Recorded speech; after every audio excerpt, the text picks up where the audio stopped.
Hey, Baruch Hashem, Habarim, welcome, friends. Have you ever had this happen where basically you just got up like a vertically launching kosher rocket, right? And now you're going into the day and it's as if, whoa, hold on.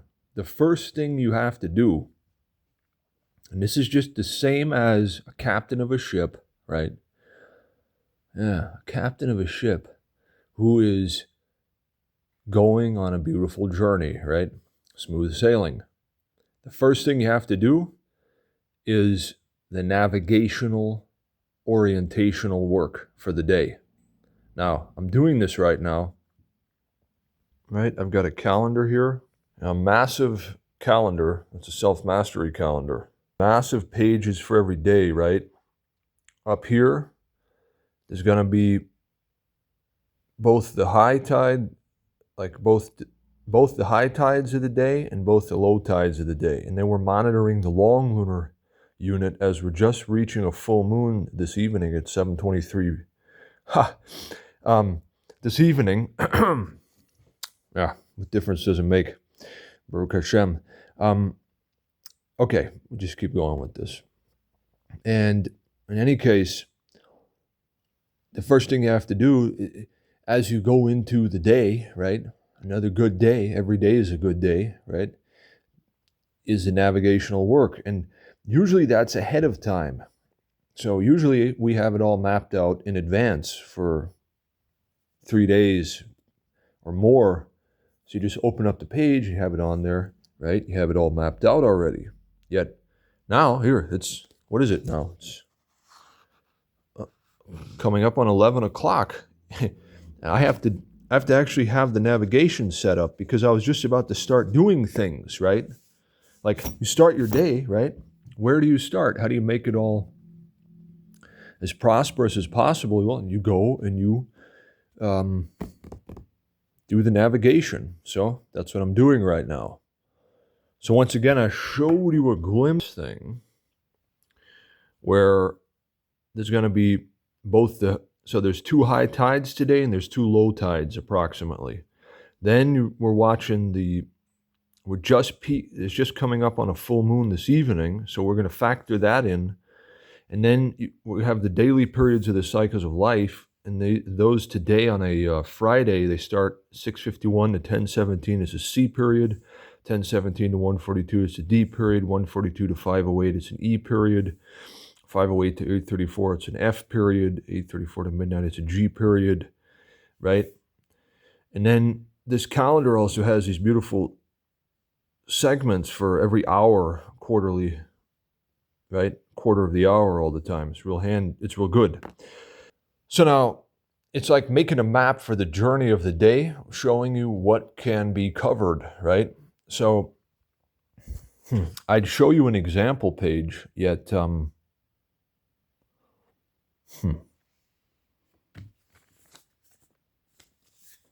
I can show you an example page of this.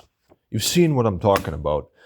Basically, always have your navigation accurate and prepared in your self-mastery calendar ahead of time. How do you do this? Sometimes it's easier than other times to prepare.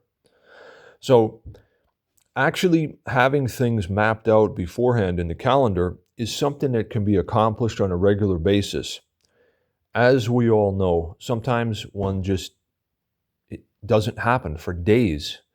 Well, what happens then? It's like piloting a ship without like really looking at the map. You're sort of cruising and no, see, the way that you make it all perfect, right, easily is that you go and you utilize the existing life cycles for the things that they're good for. So in the C periods of the daily periods of the cycles of life, during positive short lunar units and positive long lunar units combined, there's a very positive, life-giving, energetically masculine, increasing energy readily available in the universe and the world around us. And the C period is very good for planning and for the realization of great ieretical truths. So it's really a good time to plan in your life, right? And to write a map, calendar, map out the cycles of life that you're in, pay attention to the accurate details of a systematic working um, mechanics of the universe, map this out, right? Then also plan ahead, map things out ahead. And so that way what you do is you're actually covering, using the readily available positive units to cover the upcoming negative units. So this is like somebody who is like sailing on a ship safely, on a safe trajectory, that's right, and who's gaining so much momentum safely, and has a lot of sustain, so that he or she's going safely so fast that he or she can basically coast all the way, even after the wind stops for a while, can still coast all the way through till the wind starts again, right? The idea is that you use positive units to cover over the negative units. At that point, you're just permanently sailing smoothly because there's no stop. There's no shortages because you're using. See, and that's actually a fact, because everything in life is made so that there's enough. There's enough of enough of enough for everything, even for everybody, if wisely accessed. Providence is just enough, enough, enough, more than enough. You just simply have to allot the providence properly, right? So this is why it's better to set wise priorities, and when it's time, set the priorities, map things out ahead of time. So that way, when it's quote unquote what could be described as the word tough times, it's not actually tough. There are no problems. It's never hard. There are no problems. There's no resistance. It's smooth sailing all the time if coordinated and available energy is allotted properly now, right? Or in the right units. Use the right resources to build the right things to cover the systematic potential gaps that exist. And what are these gaps? They're the negative units. Negative units are like 3.5 days after a full moon. It's a negative 3.5 day long lunar unit. So it's very calm energy, energetically feminine, resting energy, not very busy, right? Yet in those units, then, during a negative lunar short unit of 3 hours and a long negative of 3.5 days, right? To write your calendar, to go and climb a mountain, not the time.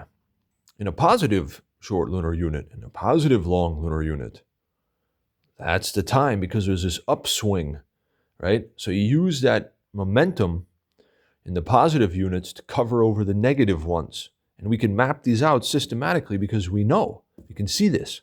There's negative units at certain times, and there are positive units at certain times. And so it's actually magnificent. And I thought about this too. Think about this for a minute. Have you ever had it happen where you thought, okay, I have to cover this for a month now, or get this squared away for an entire month now? And so you're seeking to like get things squared away massively as long as possible, right? Actually, if you really focus on the reality of it, is that what's actually going on all the time is that we are experiencing, basically based on the lunar cycle from, let's say, we're just coming up on a full moon now, this evening. After this full moon this evening, everything has a tendency to sort of decrease for about, so there's generally not So it's generally decreasing. Things are going from a maximum standard to a standard minimum in terms of volume and just the amplitude of the universe, the heavens and the earth plane and everything, earth human life activity. From a full moon, we're just reaching a full moon now. Things are going to a maximum point of like activity, energy, creative activity. Life is busy, right? And then what happens is things will start to decrease again to a standard minimum toward the next new moon. So that's going on over 14 days always at a time, right? At the same time, within that, there are 3.5 day units of either positive or negative lunar phases. And those, so then like you start to look at this, things go from a standard minimum, new moon, to standard maximum, full moon. Standard maximum, full moon, to standard minimum, new moon, right? And in those, between new moon and full moon and new moon, there's 3.5 day units distributed equally that are either positive or negative. So now, the way, like the amount of things accomplished, the way things are massively attained, and like health increase, wealth increase, good things created, good manifested, right? Seems to happen over a 14-day cycle from a new moon to a full moon, especially in the positive units, culminating in a massive return just before, around, or potentially even right after the full moon, usually before it a little bit. Okay, so now, that having been said, so one has to pay attention to the clockwork of the universe, because it's just like a person going out where during the day it's easy to go out and walk through the forest when it's light, and in the darkness though, or when it's dark hours, there's sticks, there's potholes, there's things that you could stumble over. So you just coordinate your activity with a little bit of wisdom and it all works very good, and it's a beautiful adventure. So navigation, right? Got to have the navigation ready. And actually, I realized this. Self-mastery is like the art and the skill of all skills. It's a trade of all trades, because it is the immediate application of maximum available and increasingly available amounts of wisdom. This can actually become a profession, because everything in the universe is ordered according to God's wisdom. You become a cooperator with that. You're able to accomplish great things. It even becomes like a profession, if you think about it. Yeah.